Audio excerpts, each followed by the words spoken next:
Witamy Was w kolejnym odcinku naszego podcastu w algorytmach internetu. Dzisiaj porozmawiamy sobie o nowościach w Meta Ads, o nowej kampanii na YouTube oraz o tym, na co zwrócić uwagę, analizując kampanie reklamowe na Facebooku. Ja się nazywam Marcin Grzeszczuk, razem ze mną jest... Marek Gwóźdź. Odcinek rozpoczniemy od nowości, dobrze znanej z Google Ads. Rozszerzenie linków do podstron, która pojawiła się właśnie na wybranych kontach Meta Ads. Nie wszyscy mają jeszcze do niej dostęp, ale już powoli pojawia się na niektórych kontach.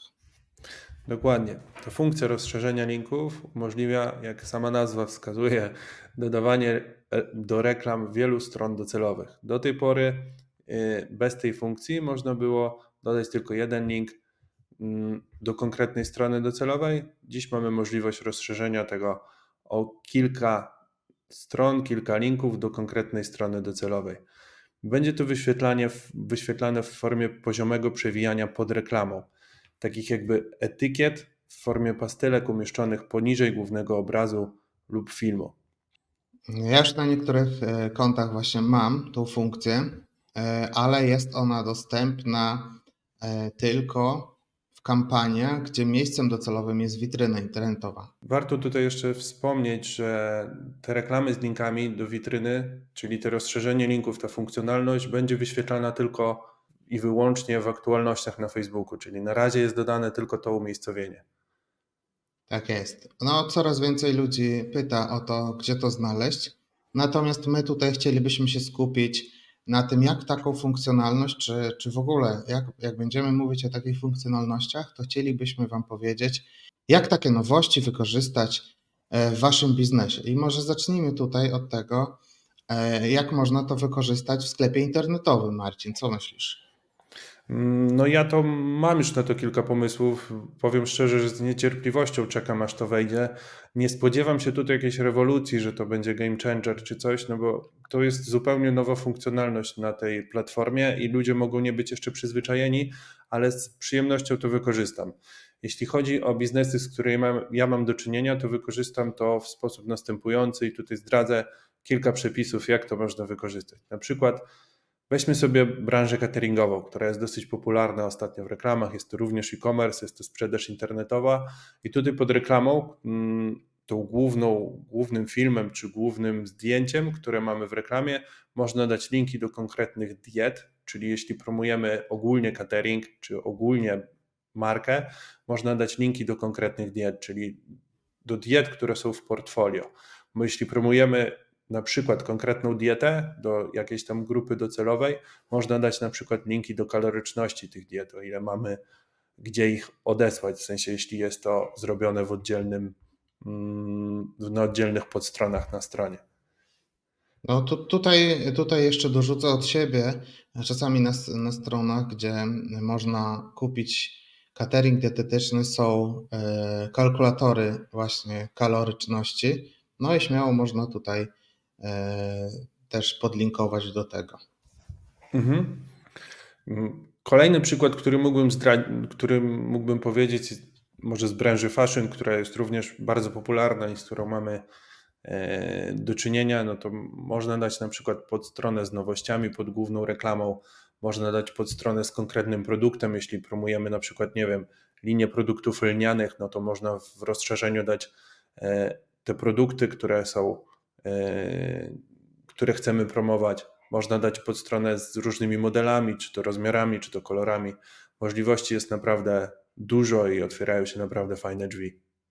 Tak, tutaj do branży fashion, czy ogólnie ja jeszcze tutaj mam przykłady właśnie ze sklepami z butami, czy sklepy z wyposażeniem domu, no to fajnie wrzucić tutaj link do kategorii, do właśnie poszczególnych kategorii, więc fajnie, czy na przykład strona z promocjami. Jak poruszyłeś tutaj sprzęt sportowy, no to też na przykład będę miał teraz do czynienia, właściwie to zaczęliśmy już współpracę ze sprzętem do sportu walki i też będziemy promować w ten sposób na przykład starter paki takie, że jak ktoś zaczyna swoją przygodę, no to będzie zrobiona odpowiednia reklama i też będziemy to rozszerzenie wykorzystywać. Będziemy to wykorzystywać zarówno w kolekcji, jak i w rozszerzeniu, ale to tak na marginesie może trochę. Ja mam jeszcze jeden przykład, jeśli Marek mogę, to powiem. Śmiało, śmiało tutaj rzucaj. Przyszedł mi jeszcze do głowy pomysł salonu beauty, który też dosyć często jest promowany w mediach społecznościowych i też często przedsiębiorcy sami to promują. No to można na przykład dać konkretne rzeczy, które robią się w tym salonie beauty, na przykład nie wiem, czy to paznokcie, czy to makijaż, czy to inne rzeczy, które są robione. Naprawdę fajne opcje się tu otwierają i na przykład wtedy wrzucamy grafikę z jakimś tam, nie wiem, wykonaniem przez nas i pod tą grafiką dajemy rozszerzenia do konkretnych ofert, typu, tak jak już powiedziałem, paznokcie czy makijaż. Mamy tutaj taką sytuację, że ta nowość może być bardzo szeroko wykorzystywana właśnie w branży, w sklepach internetowych, w branży B2C. No, te linki możemy wykorzystać aż 20 miejsc na nowe linki. Jest to bardzo szeroko, natomiast tylko tutaj wyobraźnia nas ogranicza, jeśli chodzi o wykorzystanie tej nowej funkcji. Ale myślę, że to jest ciekawa opcja też dla biznesów B2B. Marcin, co o tym sądzisz? Ja myślę, że to jest ciekawa opcja dla wielu biznesów, B2B również. No daje to naprawdę szerokie pole możliwości. Może podajmy kilka przykładów, jak to można było wykorzystać. Takie B2B bliskie naszemu sercu to na przykład agencja reklamowa. I tutaj agencja reklamowa mogłaby to wykorzystać w sposób następujący, w sensie takim dać reklamę swojego biznesu i jako rozszerzenie linków na przykład konkretne usługi, które promuje, typu audyt konta reklamowego, można by było dać jakieś case study konkretnej branży, jakiś bezpłatny materiał do pobrania, czy inną rzecz, którą można by było się pochwalić. Często agencje wykorzystują tutaj, nie wiem, darmową konsultację, żeby zachęcić, żeby ktoś przyszedł do nas, właśnie do agencji. No, czy informacje o tym, z kim współpracowaliśmy już albo z kim współpracujemy nadal. To jest dość ważne przy agencjach reklamowych. Ludzie na to zwracają uwagę, podejmując decyzję, czy podpiszą umowę z agencją reklamową, więc warto może też na to zwrócić uwagę, żeby dorzucić po prostu link do tego. Tak, to był przykład, że tak powiem, z naszego podwórka. Inne firmy, które również działają w B2B, takie, które przychodzą mi teraz do głowy, to na przykład firma hostingowa. I tutaj firmy hostingowe zajmują się nie tylko hostingiem, z tego co wiem, i można dać również rozszerzenie linków do konkretnych rzeczy, które robią, typu nie wiem, jak zajmuje się Google Workspace, to dodać Google Workspace, jak zajmuje się również serwerami, a raczej się zajmują, to też wrzucić takie rozszerzenie. Jeśli sprzedają domeny, a zazwyczaj sprzedają, no to również takie rozszerzenie można dodać. Możliwości otwierają się naprawdę ogromne i no, tak jak już powiedzieliśmy, z przyjemnością je wykorzystam i z przyjemnością będę to testował. Tak, ja już to wykorzystuję, wielu zobaczymy jak to się rozwinie i jak będziemy mogli mierzyć skuteczność tych rozszerzeń linku, natomiast wygląda to ciekawie, kampania reklamowa na fejsie wygląda całkiem dobrze i inaczej niż pozostałe, więc przyciąga wzrok. No ale ten temat moglibyśmy o tym rozmawiać i wymyślać tutaj różne przykłady, natomiast obiecaliśmy naszym słuchaczom, że zajmiemy się też tym, co robimy na co dzień, czyli analizą kampanii reklamowych. Wspomniałeś pokrótce o skuteczności kampanii i o tym chcielibyśmy sobie porozmawiać. Chcielibyśmy porozmawiać o tym, na co my patrzymy na co dzień w naszej pracy, jak już jesteśmy na koncie reklamowym. Zgadza się? Tak, chcemy tutaj Wam opowiedzieć trochę, jak to z naszej perspektywy wygląda i jakie dodatkowe kolumny wrzucamy sobie tutaj do menadżera reklam, tak aby nam się dobrze analizowało kampanię. Jeśli chodzi o układ, to podzielimy się z Wami wskaźnikami, ale jak to ustawić, no to pewnie nagramy osobny film do tego, taką prostą instrukcję, krótką, 3-minutową, jak ustawić sobie kolumny, o których zaraz Wam powiemy, a później połączymy to właśnie jak zwracamy na to uwagę na poszczególne wskaźniki.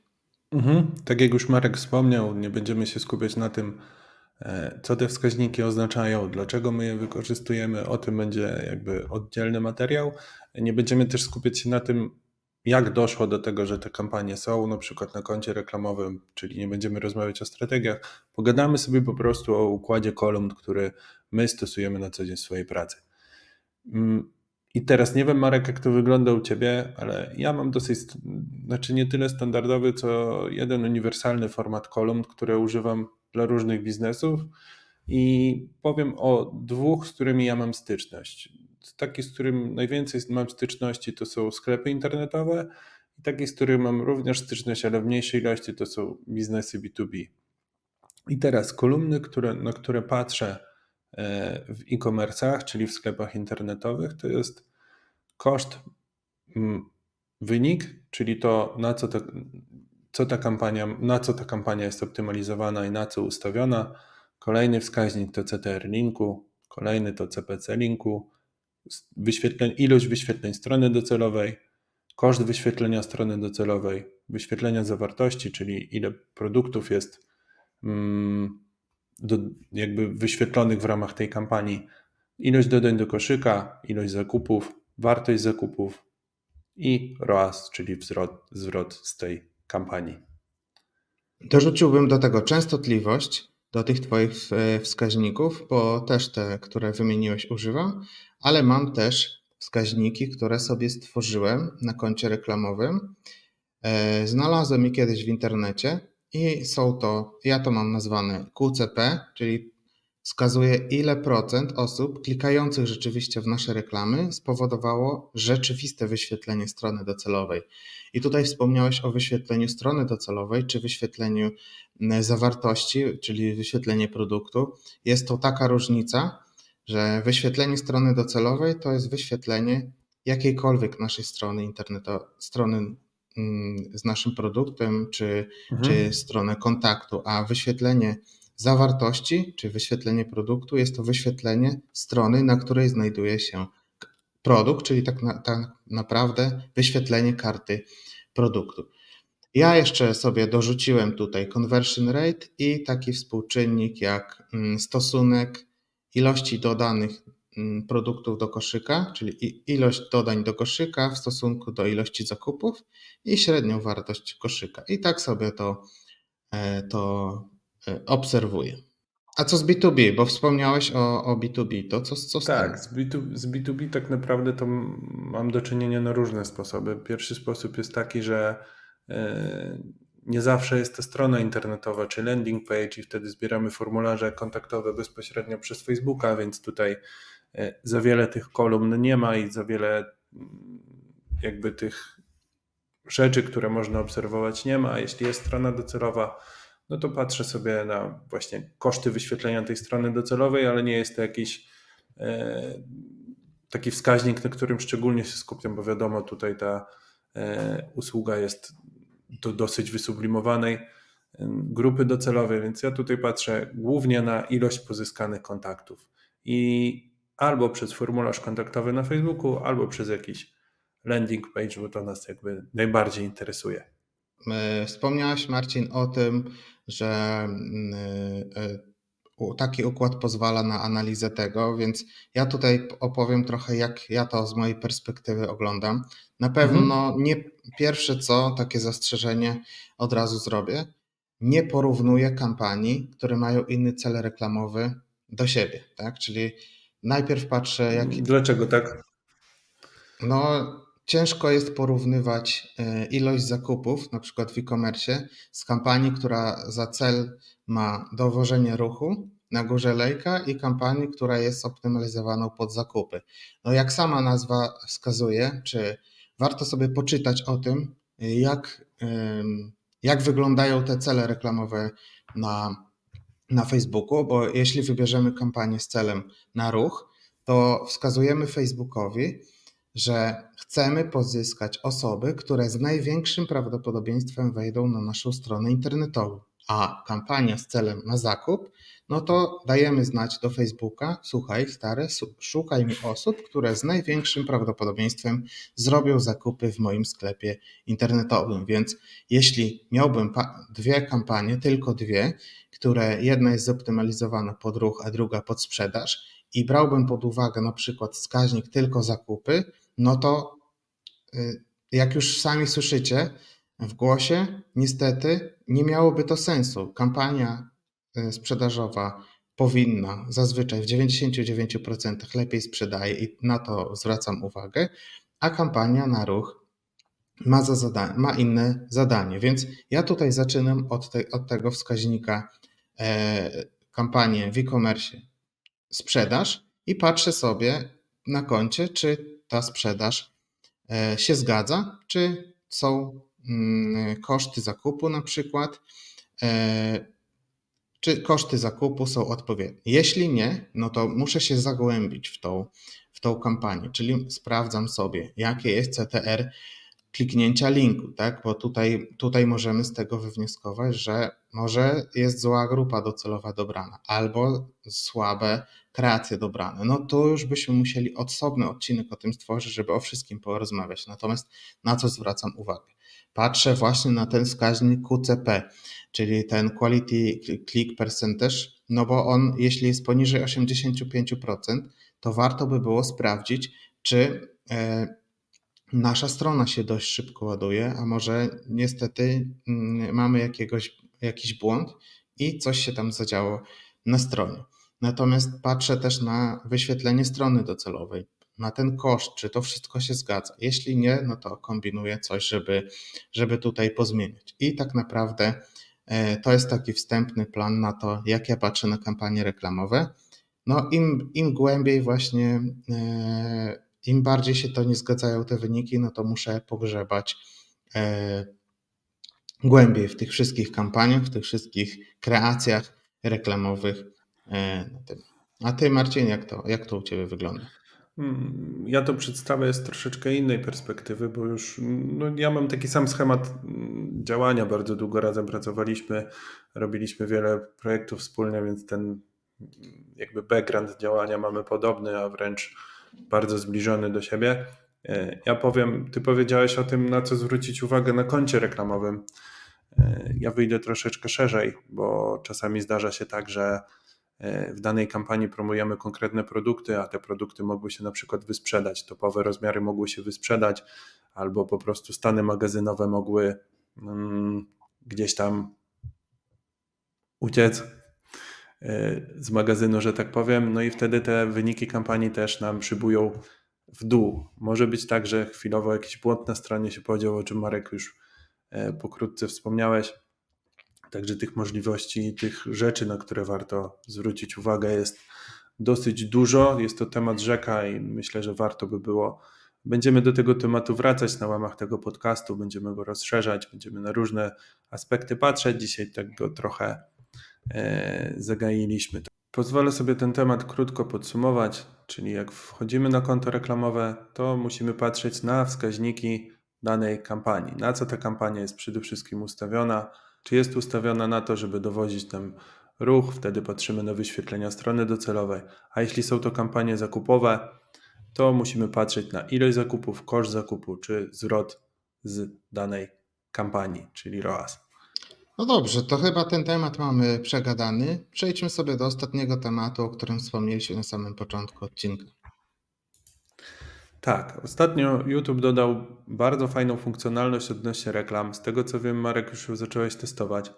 Może mógłbyś opowiedzieć, co to jest i jak to działa? Ja jeszcze, powiem szczerze, tego tematu nie testowałem, zamierzam to zrobić, ale no jak ty już jesteś w temacie, to może ty o tym powiesz więcej. Dokładnie. YouTube właśnie ostatnio gdzieś w połowie maja, bo nie wiem kiedy ten odcinek się opublikuje, w połowie maja udostępnił narzędzie do tworzenia właśnie prostych kampanii promocyjnych filmów bezpośrednio w tym YouTube Studio. W całym interfejsie, jak wejdziemy sobie w treści, to tam jest taka zakładka i wtedy możemy sobie podpromować kanał czyli pozyskać subskrybentów, albo pozyskać wyświetlenia filmu. Co prawda, ja przeczytałem w specyfikacji tego, czy w informacji od YouTube'a, że promocja ta będzie dostępna dla kanałów, które spełniają wymogi dla zaawansowanych funkcji, mają ponad 1000 subskrybentów, natomiast ja już włączyłem te kampanie na koncie, gdzie nie mam prawie wcale subskrybentów, a może tylko moja mama to subskrybuje, natomiast wystarczy, kochana mama, wystarczy po prostu wejść w tą zakładkę i jak zechcemy podpromować sobie film czy nasz kanał, to YouTube poprosi nas o weryfikację konta dowodem osobistym czy prawem jazdy. No i po takiej weryfikacji będziemy mogli odpalić kampanie reklamowe na dany film. Oczywiście tutaj musimy do konta mieć podpięte jeszcze konto reklamowe. Do tego przygotuję odpowiednią instrukcję, jak połączyć konto reklamowe Google Ads z kontem na YouTubie, jak podpiąć płatności pod konto Google Ads. No naprawdę, to jest proste i nie ma się nad czym zastanawiać. Każdy może sobie przetestować na małym budżecie typu 50 zł na kilka dni. Funkcja jest dostępna na razie na komputerach, czyli w tym YouTube Studio desktopowym, ale podobno ma trafić również do aplikacji mobilnej YouTube'a. Jakie korzyści z tego? No, moi drodzy, ja nie jestem jeszcze biegły w kampaniach Google Adsowych, natomiast odpaliłem już 3-4 kampanie, na które sobie testuję, jak to wygląda, jeśli chodzi o koszt. No i tutaj bez żadnego zbędnych opcji, 4 kliknięcia i mamy ustawione kampanie. Wspomniałeś o kosztach. Czy masz już wystarczająco danych, żeby porównać to na przykład ze standardową kampanią? W sensie, bo zazwyczaj te uproszczone kampanie, no to krąży na nich pewna klątwa tego, że wiesz, jak są proste, oddajemy jakby wszystko w ręce algorytmów, no to będą droższe, będą gorsze, będą słabsze. A czy ty już masz jakieś dane do analizy, z którymi mógłbyś się podzielić? W sensie, jak to wygląda kosztowo, czy jakościowo, czy cokolwiek, co moglibyśmy jakby dodać do tego? Wiesz co, mam tutaj, no na razie nie robiłem jeszcze tego na dużych budżetach. Duże budżety, mówię tu po kilkanaście tysięcy. Wydałem na kampanię dopiero ponad 1000 zł. No to jest świeża opcja, więc nie chciałem tutaj za bardzo przepalać budżety. Wyniki są obiecujące naprawdę i tutaj można to porównywać do wyników, które byśmy osiągnęli właśnie odpalając kampanię na koncie reklamowym Google Ads. Natomiast zobaczymy, co się zadzieje, gdy wrzucimy tutaj budżet typu kilkanaście tysięcy złotych, czy rzeczywiście będziemy mogli, bo to jest trochę tak jak z facebookowym promuj post, czyli mało opcji, tutaj nie możemy sobie wybrać jaka to będzie kampania, czy pomijalna, czy niepomijalna z YouTube'a, po prostu mamy 4 kliknięcia, wybieramy sobie do kogo ma trafić, czyli jakim językiem się posługuje, nazwę tytuł tego materiału i tak naprawdę to tyle. Nie można linków wrzucać i tyle. Czyli na razie jeszcze to badasz i za bardzo nie ma danych, którymi można by było porównać, czy którymi moglibyśmy się Tak, podzielić. dokładnie. Tutaj nie ma jeszcze. To jest Moim zdaniem świeżutki temat. będzie to fajny temat, w sensie no, duże uproszczenie dla większości osób, które nie są biegłe w Google Adsach. No i jeśli będzie to wyglądało podobnie jak na przykład kampanie na obserwujących na Instagramie w Meta Ads, czy w aplikacji Instagrama, gdzie ci obserwujący faktycznie przychodzą i są mięsiści, no to będzie naprawdę ciekawie. I no, Google Ads może tutaj spory worek nowych pieniędzy sobie przez to otworzyć. Tak jest. Myślę, że tutaj Google w tą stronę poszło, no bo dopóki jeszcze jest konkurencyjny ten panel Google Adsowy z YouTube'em, czy jeszcze mało ludzi korzysta z tej promocji bezpośrednio na koncie, to jeszcze tutaj jest szansa na to, żeby wykorzystać to dobrze.